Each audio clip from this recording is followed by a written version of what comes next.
मीरपुर नाम के शहर में तेजस अपनी पत्नी नीरू के साथ रहता था।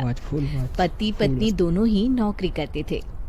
एक दिन तेजस गांव अपनी माँ के पास फोन करता है। हेलो, प्रणाम माँ। जीते रहो माँ, तुम दादी बनने वाली हो।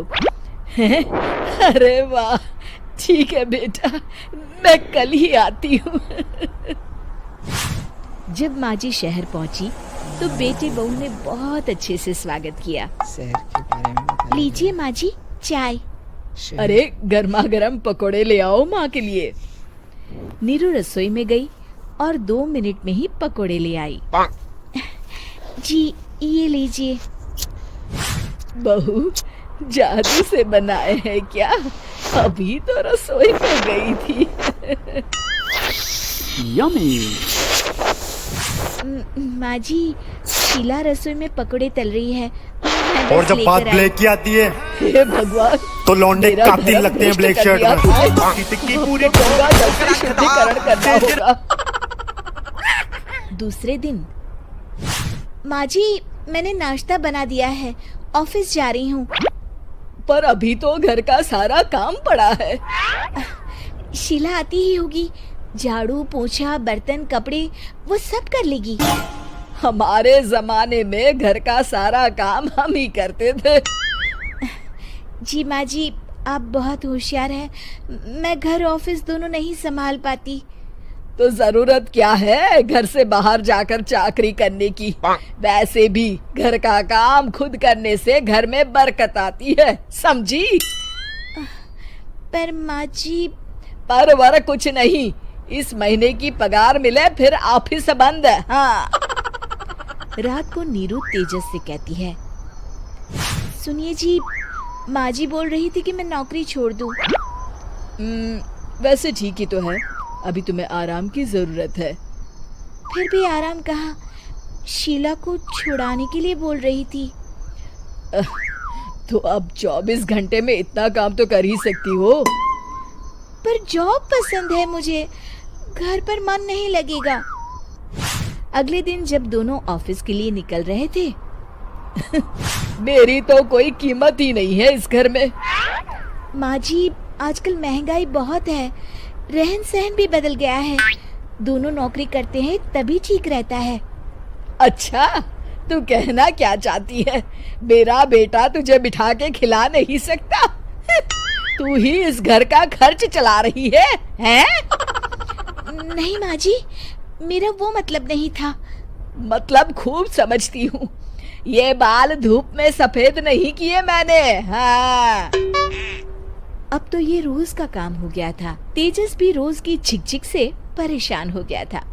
एक दिन उसने कहा, नीरू, वैसे भी तुम्हें मैटरनिटी लीव मिलने वाली है, तो अभी से ही छुट्टी ले लो। पर क्या, मेरी सैलरी अच्छी खासी है। आखिर नीरू ने रिजाइन कर दिया। जब बच्चा हुआ तो घर में सब बहुत खुश हुए। कुछ दिनों बाद तेजस फाइल देख रहा था। क्या हुआ तेजस, कुछ परेशान लग रहे हो? हाँ, वो हमारी जितनी सेविंग्स थी वो तो हॉस्पिटल में और छठी के फंक्शन में खत्म हो गई है नीरू।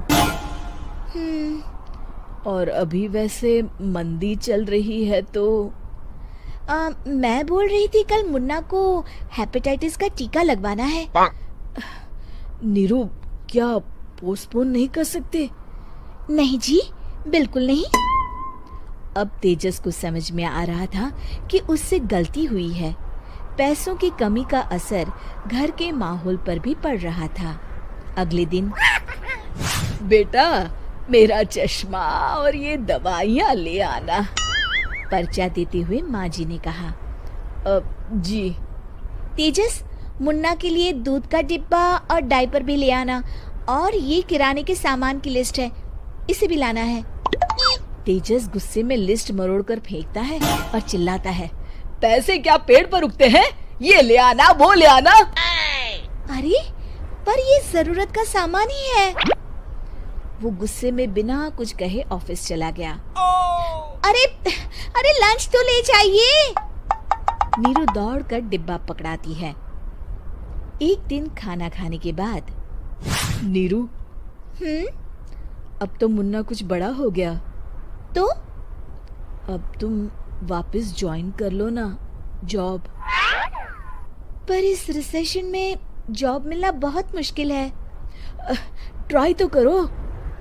फिर मुन्ना, माँ जी है ना, और एक फुल टाइम मेड भी लगा लेंगे। पर माँ जी, उन्हें तो पसंद नहीं। तभी माँ जी वहाँ आ जाती है और प्यार से नीरू के सर पर हाथ फेरते हुए बोलती है, अब मेरी समझ में आ गया बहू, पहले के और अब के समय में अंतर है। तुम काम शुरू करो, मुन्ना की जिम्मेदारी मेरी। मेरी प्यारी माँ जी। ये कहकर नीरू उनके गले लग गई।